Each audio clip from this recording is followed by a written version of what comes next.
Good evening my dear student. तो हम लोगों विलयन की मोलरता और मोलरता दोनों पढ़ चुके हैं। आज हम लोग डिस्कस करने वाले हैं विलयन की नॉर्मलता और सांद्रता में संबंध। काफ़ी इम्पोर्टेंट है और पेपरों में भी कई बार पूछा गया है। विलयन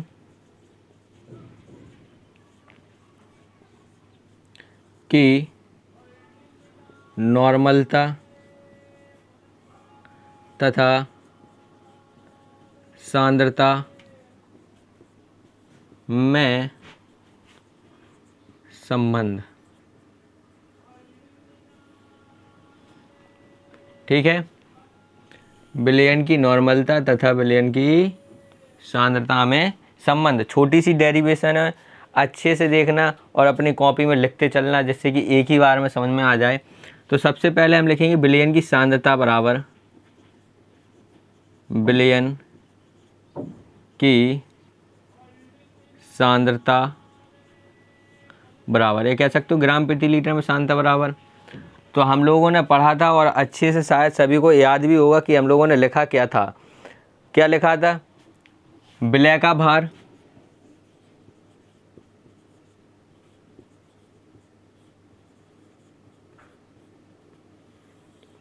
और बटे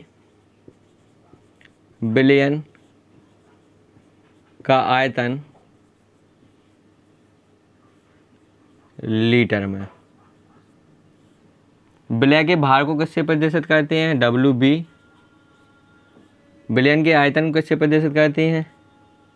VAB। क्लियर है? यहाँ पे हम लिख लेंगे विलयन का आयतन बराबर क्या हो जाएगा?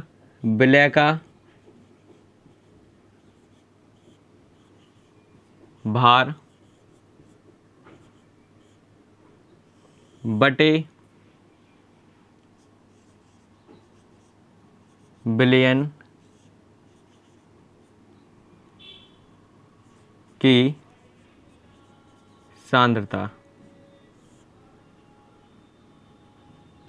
इसको मान लीजिए समीकरण फर्स्ट। यहाँ तक सभी का क्लियर होगा और मेरे हिसाब से कोई दिक्कत भी होनी नहीं चाहिए। अब हम लिखेंगे विलयन की नॉर्मलता बराबर क्या होता है? विलयन की नॉर्मलता बराबर, अच्छे से याद है, विलय का भार और बटे विलय का तुल्यांकी भार इंटू विलयन का आयतन लीटर में।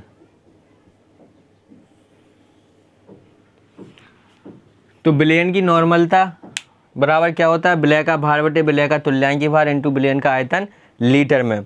और हम लोगों ने पढ़ा था विलय का तुल्यांकी भार, मतलब तुल्यांकी भार को हम ज्ञात कैसे करते हैं और अणु भार को कैसे ज्ञात करते हैं, और ये आप लोग अच्छे से सीख चुके थे। अणु भार में क्या होता है? जो भी तत्व थे उनके परमाणु भारों को जोड़कर लिख दिया जाता है। तुल्यांकी भार में अम्ल की कैसी निकालते? जितनी हाइड्रोजन की संख्या दी जाएगी उससे भाग दे देते क्षारकता से, और मतलब कि कह सकते हो संयोजकता से। ऐसे ही हम क्षार की निकालते थे, ऐसे ही हम लवणों की निकाल लेते हैं। अब यहाँ पे क्या करेंगे, जो समीकरण फर्स्ट है उसको हम इसमें रख देंगे, ऐसे समीकरण सेकंड में मान लो।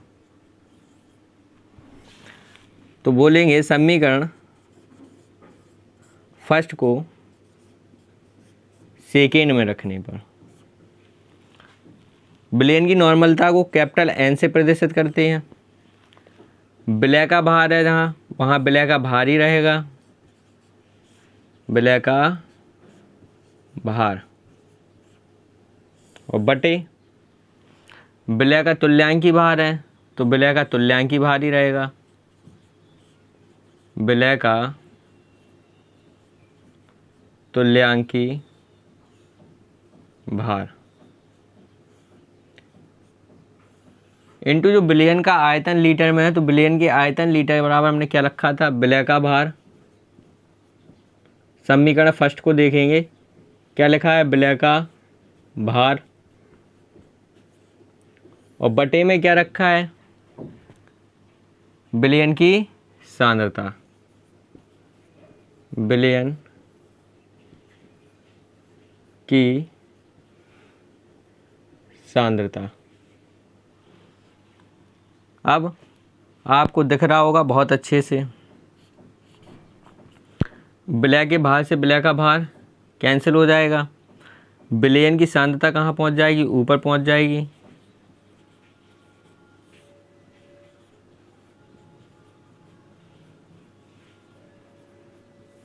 और नीचे क्या रहेगा, विलय का सांद्रता क्या होगी, ऊपर पहुंच जाएगी। विलय का तुल्यांकी भार कहाँ जाएगा, नीचे आ जाएगा। इतनी बात क्लियर है। अब हम क्या करेंगे, इसको इस साइड लाएंगे, त्रिज्या गुणा कर देंगे एक मान के, तो आपको अच्छे से पता है बिलियन की सांद्रता बराबर हो जाएगा विलय का तुल्यांकी भार इंटू बिलियन की नॉर्मलता। तो बिलियन की सांद्रता और नॉर्मलता में हमारा यही संबंध निकलता है। आपको यदि थोड़ी बहुत दिक्कत आ रही होगी कहीं, तो वीडियो को एक बार और ध्यान से देख लेना। आप डेरिवेशन अपने आप लगा लेंगे, ये क्लियर है।